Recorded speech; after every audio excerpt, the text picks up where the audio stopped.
नमस्कार, मैं आपके साथ शुभी शुक्ला और आप देख रहे हैं नेशन नाउ समाचार। कार्तिक मास की शुरुआत 7 अक्टूबर मंगलवार से हो चुकी है। 4 नवंबर 2025 को समाप्त होगा।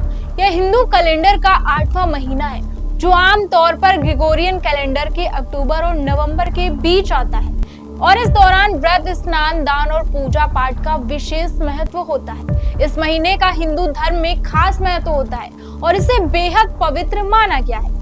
इस दौरान विष्णु जी नारायण रूप में जल में विराजमान रहते हैं। ऐसे में इस माह को धर्म मास भी कहा जाता है, इसलिए इस महीने के दौरान कुछ बातों का ध्यान रखना जरूर चाहिए और खान पान से जुड़े नियमों का ख्याल रखना भी आवश्यक होता है।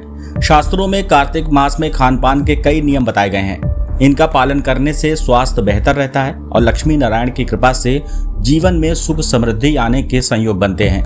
ऐसे में हम आपको बताएंगे कि कार्तिक मास में क्या खाना चाहिए और क्या नहीं खाना चाहिए। मान्यता है कि कार्तिक मास में बैगन खाने से बचना चाहिए। कहा जाता है कि इस महीने के दौरान पित्त दोष संबंधित समस्याएं होने का भय अधिक रहता है। वहीं बैगन खाने से पित्त दोष बढ़ जाता है। यही कारण है कि कार्तिक के महीने में बैगन खाने की मनाही होती है। उत्तेजनावर्धन होने के चलते बैंगन का धार्मिक दृष्टि से शुद्धिकरण नहीं माना जाता है और इस महीने के दौरान ब्रह्मचर्य का पालन करना चाहिए। इस अवधि के दौरान दही खाने की भी मनाही होती है, क्योंकि इसे कार्तिक मास में स्वास्थ्य के लिए सही नहीं माना जाता है। ऐसी मान्यता है कि कार्तिक के महीने में दही खाना संतान के लिए अच्छा नहीं होता है। हालांकि इस अवधि में आप दही की जगह दूध का सेवन कर सकते हैं।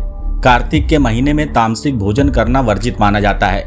धार्मिक दृष्टि से इस अवधि में विशेष रूप से मछली का सेवन करना शुभ नहीं माना जाता। कहा जाता है कि इस महीने में भगवान विष्णु जल में अपने मत्स्य अवतार के रूप में होते हैं।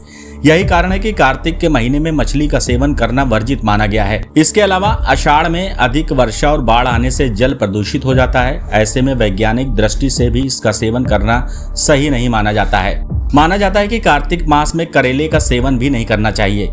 इसे वात कारक माना गया है और इसमें कभी कभी कीड़े भी लग जाते हैं। ऐसे में अगर आप इस समय करेला खाते हैं तो स्वास्थ्य पर बुरा प्रभाव पड़ सकता है।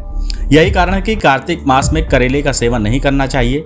कार्तिक महीने में कुछ चीजों को खाना सही नहीं माना जाता है, लेकिन कुछ चीजों का सेवन करना बेहद फायदेमंद माना गया है। माना जाता है कि इस महीने में मूली खाना बेहद लाभदायक होता है। इस मौसम में कफ दोष, पित्त दोष जैसी समस्याएं होने का भय होता है। ऐसे में मूली का सेवन करना स्वास्थ्य के लिए फायदेमंद हो सकता है। इस महीने में आंवला नवमी मनाई जाती है, जिसमें आंवले के वृक्ष और भगवान विष्णु की पूजा करने का विधान होता है। स्वास्थ्य के लिहाज से भी कार्तिक के महीने में आंवला खाना बहुत फायदेमंद माना गया है। इससे जातक के सेहत पर अनुकूल प्रभाव पड़ता है। कार्तिक के महीने में आंवला नवमी पर आंवले के वृक्ष की पूजा करने से लक्ष्मी नारायण का आशीर्वाद भी प्राप्त होता है। इस अवधि में खान पान से जुड़े नियमों का ध्यान रखने के साथ साथ एक काम भी अवश्य करना चाहिए। मान्यता है कि कार्तिक के महीने में नियमित रूप से भगवान विष्णु को तिल जरूर अर्पित करने चाहिए। साथ ही इस दौरान तिल का सेवन करना भी लाभदायक माना जाता है। ऐसा करने से आपको विष्णु जी की कृपा प्राप्त हो सकती है और जीवन में सुख समृद्धि आती है।